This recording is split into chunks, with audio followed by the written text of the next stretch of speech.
Olá, muito boa tarde. Começa dentro de instantes, em Fátima, a peregrinação do migrante e do refugiado, um momento celebrativo que vamos analisar com o diretor da Obra Católica Portuguesa de Migrações, que está entre nós. A imigração volta a estar no centro das preocupações de muitos portugueses. A crise económica e a falta de emprego estão a empurrar as famílias para fora do país. Histórias de vida que se adaptam a novos desafios. Descola-se para uma nova etapa. Começa-se do zero quando, entre fronteiras, se chega a um beco sem saída. O desemprego, ou falta do primeiro emprego, tem nos últimos anos levado milhares de pessoas para a imigração. Embala-se uma vida na esperança que no termo da viagem se encontre a estabilidade necessária para continuar a trabalhar e a proporcionar vida. Mas vais para onde? Depois tenho que ir. Obrigado. Depois tenho que ir ver a Constância. Vá, beijinhos. Até logo. Desempregado há mais de um ano, Francisco Zagalo embarcou em 2010 rumo a Luanda. Em Portugal, deixava a mulher e 6 filhos rapazes, na altura entre os 3 e os 20 anos. Está aqui a família toda, vá. Não foi muito uma opção. A opção é quando eu só tenho 2, não é? Aqui foi foi a opção. E então pronto, fui para Angola, tive 2 anos, foi complicado. Viver sozinho, sobretudo quem tem uma família assim grande e muito participada e muito vivida. Nós estávamos em campos de férias, tínhamos grupos de jovens, equipas, etc. E foi assim um bocadinho difícil.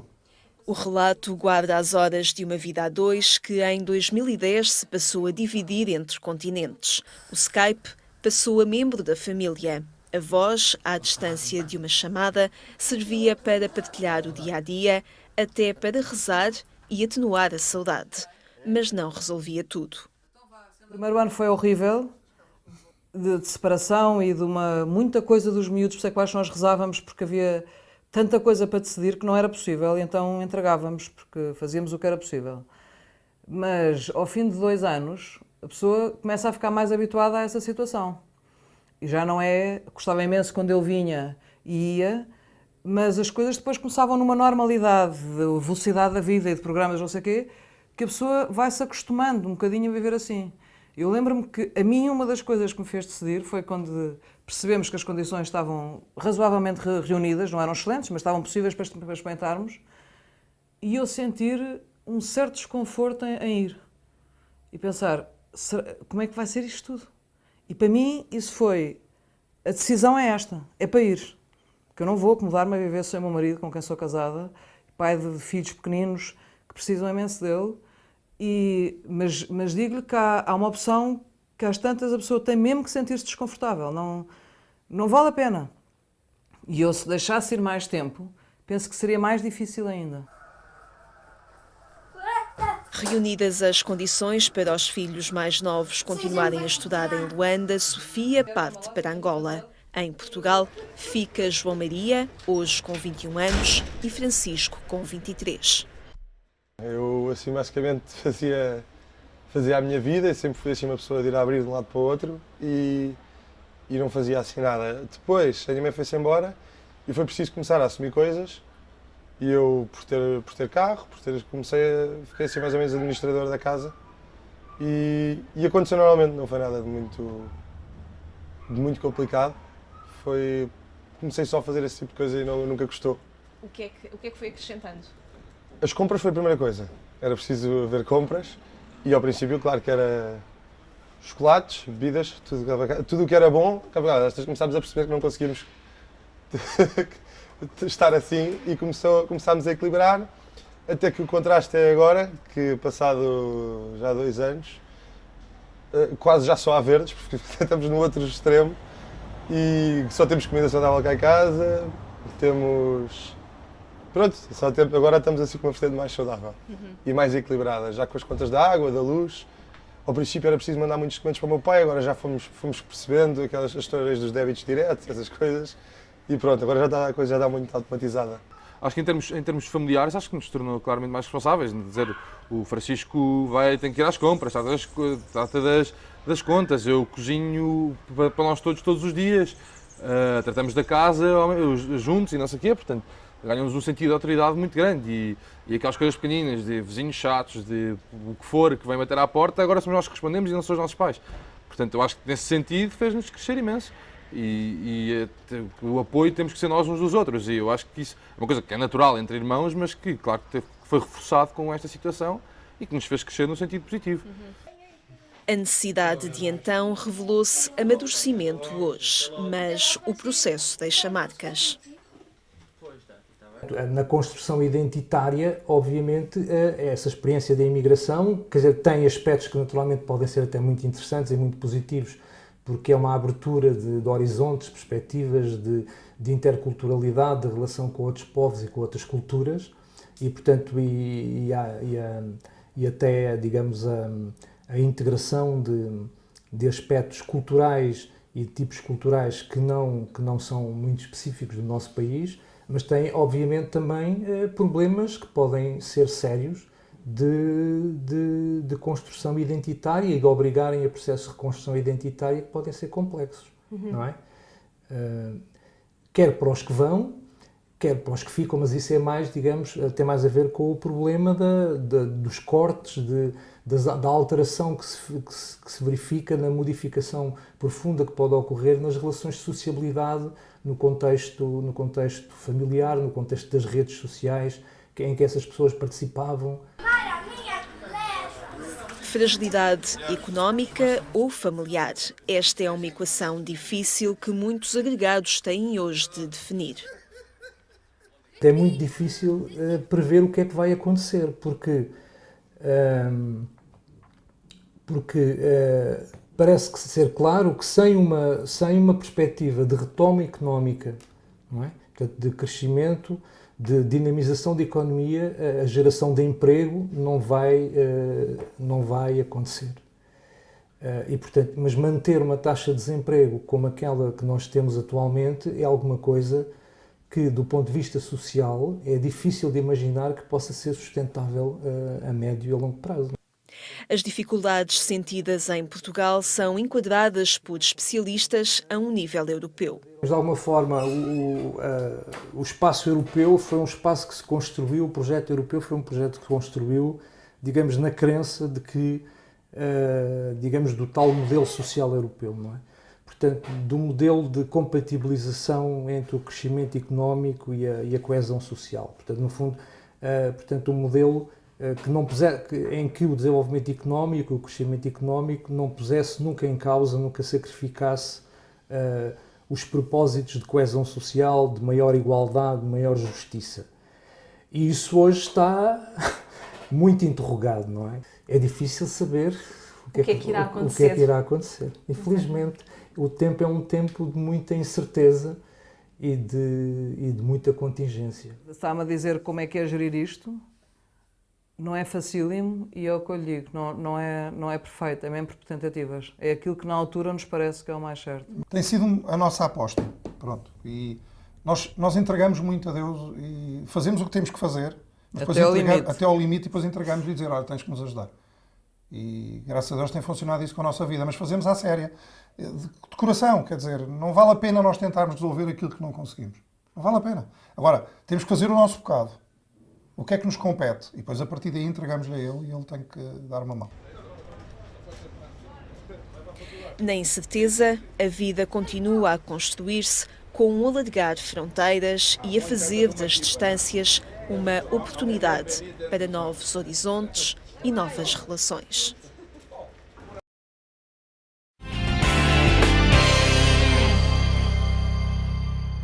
A atualidade informativa na Igreja Católica está disponível em agência.eclesia.pt. Frei Francisco Sales é o diretor da Obra Católica Portuguesa de Migrações, que participa na organização da Peregrinação Aniversária de Agosto, que está prestes a iniciar-se e que é dedicada ao migrante e ao refugiado. Frei Francisco Sales, muito obrigado por estar na nossa companhia. Rumo a um mundo melhor é o tema desta peregrinação de agosto. Qual é a linha deste rumo que se pretende implementar neste momento marcado por um fluxo migratório tão notório, com a saída de tantos portugueses em busca de melhores condições de vida por essa Europa fora e por outros destinos no mundo. Sim, migrações rumo a um mundo melhor, de facto, foi o tema que nós quisemos assumir, porque é o tema da mensagem do Papa Francisco para a Jornada Mundial das Migrações deste ano 2014, que se celebrou em janeiro. E por isso nós assumimos, não só como tema para a nossa peregrinação, que é o ponto alto da nossa semana que estamos a celebrar a nível nacional, a Semana Nacional das Migrações, que começou no dia 10 e terminará no domingo dia 17, que chamamos Domingo da Solidariedade da Igreja, para com a Pastoral das Migrações, com a Pastoral da Mobilidade Humana. Eu penso que este mundo que se abriu, digamos assim, que se tornou tão pequeno, o mundo em mobilidade, onde as pessoas muito facilmente se deslocam de um lado ao outro, e com este grande movimento migratório que o mundo assiste hoje, não só de portugueses, mas por todo o mundo, eu penso que estamos numa fase da história em que todo o mundo está a mudar. As comunidades dos países, das sociedades estão a mudar de rosto, portanto, tornando-se comunidades muito mais interculturais, mesmo interreligiosas, multiculturais, e eu penso que é isto que vai transformar o mundo e, possivelmente, transformar o mundo em algo melhor. Portanto, em vez de estarmos com sociedades fechadas, portanto, uma grande abertura. E, apesar de tudo, esta ideia do rumo a um mundo melhor vai também de encontro às situações menos boas que continuamos a viver, como que se acontecem nestes ambientes, neste contexto de migração, particularmente os racismos, xenofobias, algumas políticas que vão completamente contra os direitos mais fundamentais da pessoa humana, todas as explorações que estão no contexto e que estão dentro do contexto da imigração. Portanto, é isto que nós queremos salientar, é isto que nós queremos colocar como centro, como uma intenção muito particular nesta semana, e aos pés de Maria, neste Santuário de Fátima, onde estamos a começar a celebrar a peregrinação deste ano 2014. Em Fátima estão muitos imigrantes que acorrem sempre nesta data, até porque coincide com um período de férias de muitos deles, em que visitam e regressam ao nosso país. O panorama da imigração está a mudar e é notório realmente algumas situações mais alarmantes, situações de extrema pobreza com que alguns se deparam. Há muita gente a sair de Portugal, mas os casos não são apenas de sucesso quando se chega aos países de acolhimento. Há imigrantes portugueses a viverem situações de dificuldade particular e também de situações de exploração laboral. Sim, este de facto é uma das realidades que infelizmente chega muito pouco ao conhecimento público, passa muito pouco na comunicação social. Muitas vezes há mais a preocupação de dar uma ideia de uma imigração mais positiva, e um dos exemplos, por exemplo, é um dos programas da nossa televisão, que são os Portugueses pelo Mundo, que praticamente apresenta apenas casos de sucesso da imigração por todo o mundo. Mas, de facto, neste momento existem muitas pessoas que estão a viver mal, que partiram, portanto, e não tinham condições ou não tiveram condições nos países de acolhimento para poderem construir uma vida. E, na verdade, é que quem imigra muitas vezes depois tem dificuldade de voltar atrás, de assumir o seu falhanço, portanto, que falhou, que não conseguiu, portanto, e voltar ao contexto onde saiu. E muitas vezes preferem ficar a viver com muitas dificuldades lá fora do que regressar, portanto, e assumir, portanto, esta falha. De facto, esta é uma das realidades e penso que é isto que, como a Igreja, nós temos que ir bastante ao encontro, não só ao encontro para tentar minimizar estas situações de pobreza e de marginalidade que muitos portugueses estão a viver no estrangeiro, mas, sobretudo, também para alertar as autoridades, portanto, para sermos um bocadinho a porta-voz, a voz destas pessoas que muitas vezes, por vergonha, não se manifestam e, por isso, as suas situações não chegam ao conhecimento das autoridades que deviam de intervir. De facto, nós nesta peregrinação temos bastantes imigrantes presentes. Há que ter em conta também uma realidade que tem mudado bastante, particularmente na Europa. é que há uns anos o mês de agosto era essencialmente o mês das férias. Isto já mudou muito. Em muitos países, como a Suíça, a Alemanha, o mês das férias atualmente é o mês de julho e praticamente o mês de agosto, logo no início, recomeça a vida, recomeça a escola e por isso nós também já sentimos a ausência de muitas das nossas comunidades de imigrantes na peregrinação, precisamente por causa desta realidade. Eu penso que é algo que, se calhar, no futuro vai ter que ser refletido, se vale a pena manter a peregrinação no mês de agosto ou mudar para um outro mês, consoante, portanto, o movimento de férias dos nossos imigrantes, porque a peregrinação foi precisamente instituída para contar com a presença dos imigrantes que vêm a Portugal. Se eles já não vêm nesta altura, portanto, tem que ser algo a ser repensado. Falávamos das situações de dificuldade que muitos experimentam nos países de acolhimento. Para estas situações de maior dificuldade também muito tem concorrido alguma pouca fiscalização das instâncias comunitárias. Falamos de trabalhadores comunitários que às vezes estão integrados em projetos, em obras, onde são nitidamente explorados. Há casos relatados em que estão a receber metade do salário mínimo desses países, sem condições mínimas de dignidade para estarem lá a viver nos locais de obra. Há aqui também um desafio que se coloca às instâncias comunitárias no sentido da fiscalização e da promoção da dignidade destes que são cidadãos comunitários. Exatamente. Eu penso que possivelmente o maior problema é que muitas das autoridades nos países procuram até fugir às orientações da comunidade europeia, que tem orientações muito claras para estas situações. É claro que muitos dos nossos portugueses caem em esquemas porque a necessidade obriga, deixam-se iludir por promessas de contratos de trabalho, ignorando que, de facto, estão a ser metidos num esquema de exploração laboral, muitas vezes até de tráfico de pessoas. E a necessidade, como obriga, as pessoas muitas vezes não fazem a denúncia ou porque estão a ser ameaçadas, ou então porque a pobreza de tal forma, de tal ordem, que preferem ganhar muito menos e conseguir subsistir, não é? Não é ganhar dinheiro a subsistir do que não ganhar nada. Isto é um problema que também hoje está muito mais debatido em Portugal, mas que passou em Portugal na altura que nós tivemos cá o grande fluxo migratório de leste, particularmente ucraniano, em que acontecia exatamente a mesma coisa, onde havia muita dificuldade de levar o imigrante a denunciar a sua situação, porque, sabendo que denunciava, ia perder tudo. Então, assim, muitas vezes as pessoas preferem sofrer, ser exploradas, ser humilhadas, ser esmagadas, para poderem subsistir, portanto, para ganhar o pão de cada dia, minimamente. A par do imigrante que parte para trabalhos, digamos, mais físicos, há também uma vaga bastante significativa de portugueses que estão a sair para trabalhos de especialização, pessoas formadas, técnicos já com grande nível de especialização técnica, e isto de alguma forma está a mudar um bocadinho o rosto do imigrante tradicional. Sim, mas na verdade fala-se muito na imigração qualificada, mas se nós formos ver a nível da imigração, a imigração qualificada é uma gota d'água no contexto da imigração. O que acontece é que antigamente quem tinha uma qualificação, um bom profissional, não saía de Portugal, tinha trabalho em Portugal. Hoje não. Portanto, estes, para mim, não são uma preocupação. Deviam ser uma preocupação para o nosso Estado, para o nosso Governo, que está a perder quadros técnicos e académicos que seriam e são a mais-valia para uma recuperação do nosso país.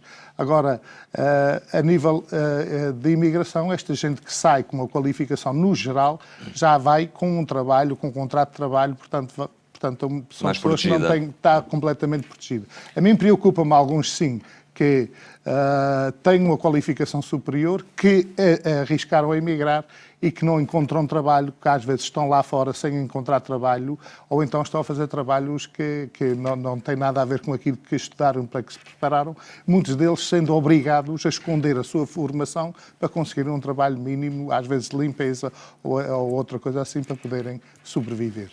Referi há pouco que já questionam, pelo facto da alteração dos meses tradicionais de férias, o colocar esta peregrinação do imigrante num outro mês. É um desafio ao qual está atenta a Igreja e as instâncias cá em Portugal, ligadas às migrações. Mas o panorama da imigração também está a colocar desafios à presença da Igreja junto dessas comunidades imigradas e aí nem sempre se consegue dar a resposta necessária, não é? Exatamente, porque a Igreja não estava preparada para um aumento do fluxo migratório como o aumento atual. E depois porque temos que ter consciência que a sociedade está cada vez mais descristianizada e muitas das pessoas que imigram hoje, portanto, não têm uma prática cristã como eram os imigrantes de outros tempos. E por isso muitas vezes chegam lá fora, procuram as comunidades, portanto as missões católicas ou as paróquias, mas não têm esta prática. Muitas vezes procuram mais numa busca de serviços do que por uma questão religiosa. Foi por isso que nós quisemos convidar o Dom António Francisco dos Santos como presidente da peregrinação, uma porque, como foi agora feito Bispo do Porto, tendo sido um homem que foi um imigrante, foi capelão de imigrantes, que é muito sensível à questão das migrações, como um sinal, um símbolo de que nós, como Igreja em Portugal, queremos verdadeiramente estar atentos e queremos nos empenhar, e penso que é um grande desafio também para sensibilizar a nossa Igreja, empenhar-se mais ativamente nesta realidade para podermos ir ao encontro, portanto, dos nossos irmãos que estão lá fora. Se o Papa Francisco fala em ir às periferias, neste momento as periferias são... Podemos dizer que os imigrantes são aquelas que estão mais longe. E se nós formos ver em muitos países, alguns vivem em situações tão limite, em subúrbios, etc. Por exemplo, Londres, nos subúrbios de Londres, vive tanta gente portuguesa e é aí, se calhar, que nós temos que apostar e temos que ir ao encontro. Muito bem, uma realidade sublinhada hoje e amanhã nesta grande peregrinação a Fátima. Muito obrigado, Frei Salles, por ter estado aqui na nossa companhia. A peregrinação do migrante e do refugiado que hoje se inicia em Fátima, em análise, aqui no nosso programa. A Eclésia fica por aqui. Tenha então uma muito boa tarde e até amanhã, se Deus quiser.